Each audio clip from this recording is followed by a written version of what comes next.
నమస్కారమండి. నా పేరు చారుపు వెంకటరెడ్డి, దేవిపట్నం మండలం, జనసేన పార్టీ మండలాధ్యక్షుని. అయితే మాది దేవిపట్నం మండలం అండి. దేవిపట్నం పోలవరం ఇరిగేషన్లో 44 గ్రామాలు ముంపుకు గురవుతున్నాయి. అది గత ప్రభుత్వానికి అయితే, ఇప్పుడున్న ప్రభుత్వానికి అయితే, నాయకులకి, అధికారులకి, ప్రతి ఒక్కరికి తెలిసిందే.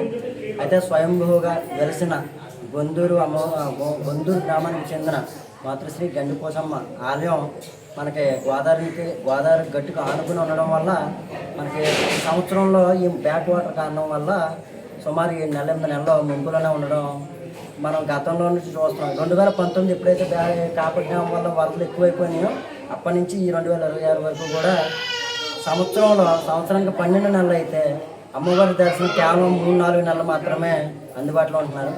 అయితే కూటమి ప్రభుత్వం ఏర్పడినాక గౌరవ శాసనసభ్యులు మిర్యాల శిరీషాదేవి గారి ద్వారా, అలాగే టూరిజం మినిస్టర్ కందులు దుర్గేష్ గారి ద్వారా అటు జనసేన అవనివ్వండి, అటు టీడీపీ అవనివ్వండి, అటు బీజేపీ అవనివ్వండి, ఎక్కడికక్కడ మేము కార్యక్రమాలు చేస్తూనే వచ్చాం, అర్జీలు ఇస్తూనే వచ్చాం.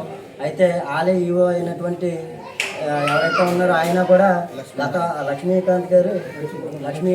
కుమార్ గారు గత వైసీపీ ప్రభుత్వంలో కూడా ఆయన స్థాయిని మించి ఎటువంటి ఆలయాన్ని ఎలా నిర్మిస్తే ఏమవుద్ది ఏంటి అనేది మొత్తం అన్నీ చేసి వైసీపీ గవర్నమెంట్లో కూడా ప్రత్యేకంగా బృందాన్ని ఏర్పాటు చేసుకుని గత మా శాసనసభ్యులు ధనలక్ష్మి గారిని కూడా తీసుకుని వేరే చోట్ల ఆలయాలు దర్శించి పరిస్థితి ఎలా ఉంటాయి అనేది కూడా విజిట్ చేసి ఒక డాక్యుమెంటరీ తయారు చేశారు.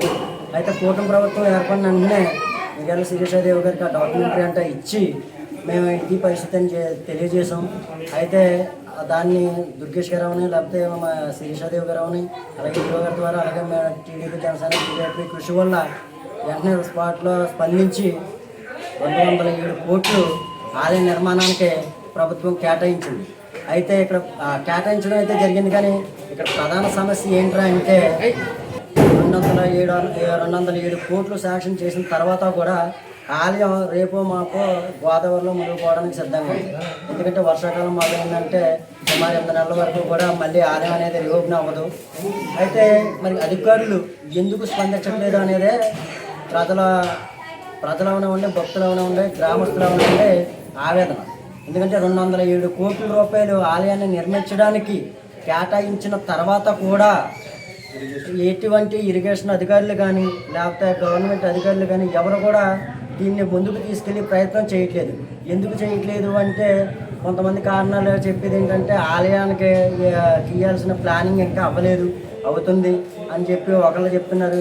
ఇంకొకళ్ళు ఇప్పుడు గోదావరి వస్తుంది తర్వాత చూద్దాం అనే టైప్లో వేరేగా చెప్తున్నారని ఇది చేస్తున్నారు. అయితే కేవలం దీన్ని 207 కోట్ల రూపాయలని పక్కదారి పట్టించడానికే చూస్తున్నారనే ఉద్దేశం అయితే మాత్రం ప్రజల్లోని, భక్తుల్లోని ఖచ్చితంగా నిండిపోయి ఉంది.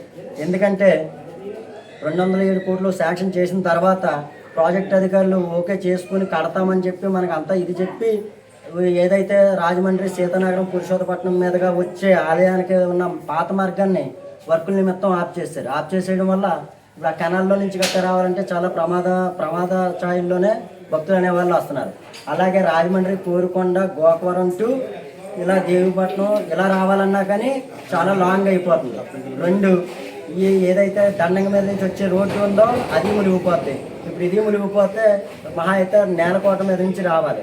అలా రావాలన్నా కానీ దూర ప్రాంతం నుంచి వచ్చే భక్తులకి చాలా ఇబ్బందులు తప్ప వేరే ఏదీ లేదు.